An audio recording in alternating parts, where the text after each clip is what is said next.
In terms of tomorrow's game, it's the hope that kills you, as they say. Normally, I would have almost predicted a Spurs walkover, 5-6. Who knows? The big teams this season have been putting loads of goals past us. But without Son, without Kane, without Sissoko, without Moura, there is that kind of optimism in the Fulham camp that something might happen if we were to take advantage.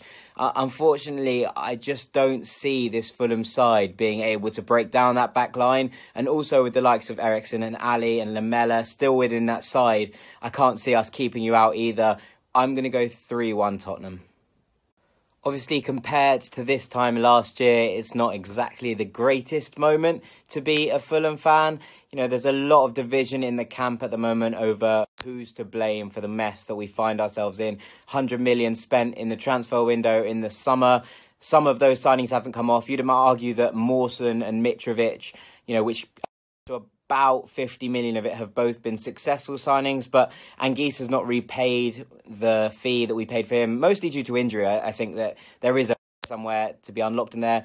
Le Marchand's done okay. Seri's been a disappointment in terms of the level we rated him at before he came into the season and the level he's performed at. That said, I don't think he's been the root cause of many of Fulham's problems, and I think that ultimately he is starting to grow into this side. They're not as good as he is, unfortunately.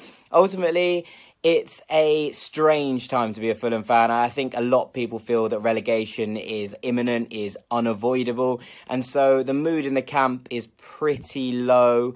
But, there's a lot of football still to be played. A couple of good results could turn that all around Fulham's way once again. I think opinion on Ranieri is split. He's obviously got more points than Jokanovic had in less games, which is a positive thing in terms of trying to keep Fulham up, but at the same time, Fulham's style, their identity seems to have disappeared. We've, become more solid at the back, but in the same breath have stopped scoring goals as frequently. We look less sharp in attack, and when we do go behind, we look less likely to get back into games. On the flip of that, we've stopped leaking goals against the lowest, against the top side. Still, it hasn't been brilliant, but under Ranieri, we've changed to a 5 at the back. We do look a bit more solid, but the loss of Alfie Mawson, just as he was starting to find his feet within this team, has hit us quite badly recently. I think ultimately we are reasonably happy with the job that Ranieri's doing, but on the same breath, it's very hard to see him keeping us up with the players at his disposal right now. There seems to be a little bit of lack of fight in the team.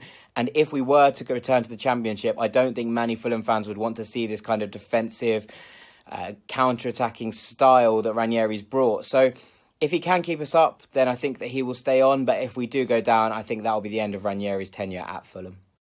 Obviously, there was a lot said about season at the beginning about the lack of transfer activity and all that, but as I said at the start of the season, getting Lucas Moura into this side and scoring goals and being a key cog in it was akin to a new signing because of the lack of impact he had last year and the kind of impact he has had in the first half of this season. Obviously he's out injured at the moment and that is a big blow, but ultimately I think Spurs are doing really well. I think that this side has the potential and ability to win a trophy this year, which I think would be the main thing. And Pochettino's got them playing as a unit above their level, potentially individually, but also, playing for each other, utilising their skill sets, and the way that he changes formations, to suit his opposition, I think is phenomenal. He's an incredible manager.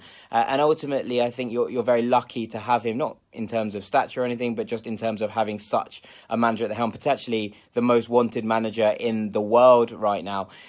I think that if this season goes trophyless, there will be questions to answer from maybe a board perspective about a lack of activity in the market and backing up signings, especially when you go through periods like this where Kane is injured, Son's out, Moore is injured. And I think that injury crisis will affect Spurs. But if you can get through this, maybe bring in, one or two now in January to strengthen and win a trophy this year, I think it will go down as a massive success and another notch on Pochettino's CV. As I said, obviously those injuries do make this a little bit more of a game that Fulham will look to take points out of. But at the same time, you still have to recognise that even with those players missing, Spurs have a top dollar side and are going to be a very, very difficult prospect at the Cottage tomorrow. It's difficult to see anything apart from a Spurs win, even with those injuries and the supposed crisis at the club. I think that while we will score, I don't think we've got enough to keep you out, and so somewhat sadly, I'm going to have to predict a 3-1 win for Spurs.